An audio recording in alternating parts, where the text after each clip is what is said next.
दोस्तों, ये कहानी है एक गोरिल्ला और एक लड़की की रहस्यमयी प्रेम कहानी। ये कहानी बहुत ही रोमांचक होने वाली है, तो वीडियो के अंत तक बने रहे। अगर मेरे चैनल पर नए हैं तो चैनल को सब्सक्राइब करना ना भूले, ताकि सबसे पहले वीडियो का नोटिफिकेशन आप तक पहुंचे और आप वीडियो का आनंद ले सके। तो चलिए बिना विलंब किए वीडियो को शुरू करते हैं। एक घने जंगलों के बीच एक छोटा सा गाँव बसा था, जहाँ लोग प्रकृति के नियमों के अनुसार जीवन जीते थे। इसी गाँव में रहती थी नंदिनी, एक सुंदर, जिज्ञासु और साहसी लड़की। उसे जंगल की सैर करना, पक्षियों की आवाज़ें सुनना और जानवरों के करीब रहना बहुत पसंद था। लेकिन उसे यह नहीं पता था कि एक रहस्यमय प्राणी उसकी हर गतिविधि पर नजर रखे हुए था। एक दिन नंदिनी जंगल में गहरी सैर के लिए निकल पड़ी। अचानक उसे लगा कि कोई उसकी परछाई बनकर चल रहा है। वह रुकी, इधर उधर देखा, लेकिन कुछ नजर नहीं आया। जैसे ही वह आगे बढ़ी, सामने एक विशाल गोरिल्ला खड़ा था। उसकी आंखों में कोई हिंसा नहीं थी, बल्कि एक अजीब सा अपनापन था। डरने के बजाय नंदिनी को उसमें एक अनकहा आकर्षण महसूस हुआ। गोरिल्ला ने धीरे से एक फल उसकी ओर बढ़ाया, मानो वह उसकी दोस्ती चाहता हो। नंदिनी ने हिम्मत करके फल लिया और मुस्कुराई। उस दिन के बाद उनका एक अनकहा रिश्ता बन गया।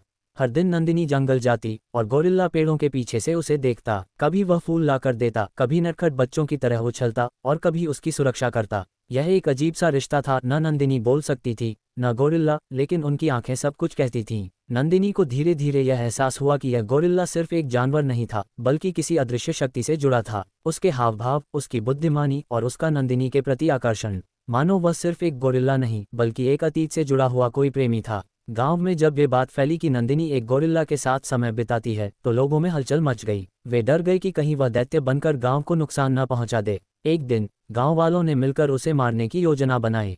जैसे ही वे जंगल में पहुंचे, गोरिल्ला ने नंदिनी को खतरे में देखकर दहाड़ मारी। लेकिन उसने हमला नहीं किया, वह बस नंदिनी को अपनी बाहों में लेकर भागना चाहता था। तभी गांव के सबसे बुजुर्ग व्यक्ति बोले, रुको, मुझे इस गोरिल्ला की आंखों में कुछ जाना पहचाना दिखता है। उन्होंने गोरिल्ला की ओर देखा और फिर नंदिनी से बोले, यह कोई साधारण जानवर नहीं, ये तुम्हारी आत्मा का कोई पुराना साथी है। शायद ये पिछले जन्म में तुम्हारा कोई प्रेमी था, जो किसी श्राप के कारण इस रूप में आ गया। ये सुनकर नंदिनी की आंखों में आंसू आ गए। उसे एहसास हुआ कि उसका यह अनकहा प्रेम सिर्फ जंगल में बनी एक दोस्ती नहीं, बल्कि किसी अनदेखे बंधन का पुनर्जन्म था। गोरिल्ला नंदिनी की ओर झुका, उसकी आंखों में झांका और फिर एक गहरी सांस लेकर अंधेरी रात में हमेशा के लिए जंगल की गहराइयों में चला गया। शायद अपने श्राप को पूरा करने के लिए। नंदिनी अब भी हर दिन जंगल में जाती है, उस छाया की तलाश में जो उसकी आत्मा का हिस्सा थी। क्योंकि सच्चा प्रेम शरीर से परे होता है, वह आत्मा से जुड़ा होता है, कभी कभी पिछले जन्मों तक।